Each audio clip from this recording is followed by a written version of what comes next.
What's going on, y'all? We finna do that inside look on the Roadie App. Something that the other people ain't trying to do because they don't want y'all to know the real. But I'm gonna give y'all the real. So I can go in any city first of all and take a look at anybody's action just so y'all know. So before we get into that though, I had some people hit me up in West Tennessee and they was like in the Memphis area and was like, yo, can you see what we got in there? So early this morning, Memphis ain't got no action. But this 6 mile right here, you see, look at the bottom, 6 miles. You only go 6 miles and you $29. That's a good lick. You know what I'm saying? The problem is that's the only good thing on the board. So you click on that and you see that it says fits in the pickup truck. It lets you know if it's what kind of vehicle it's gonna fit into.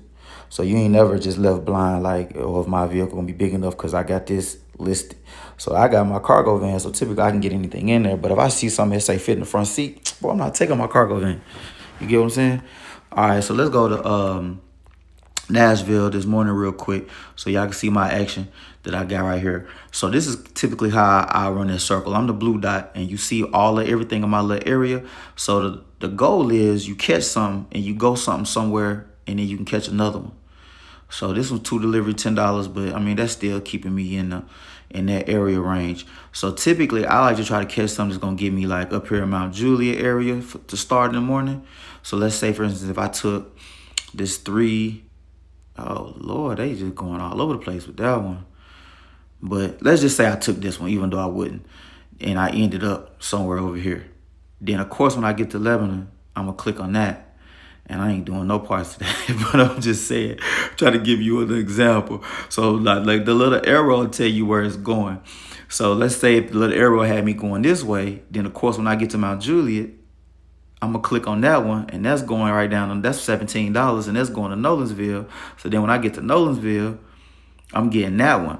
So most people say, well, what about if you're already doing it if it's not there? Well, they got this new feature that allow you to stack them. So if they know I'm in Mount Juliet and I'm probably the only person that's going to be willing to go down here, because a lot of people ain't going to be willing to drive 37 miles just for $17.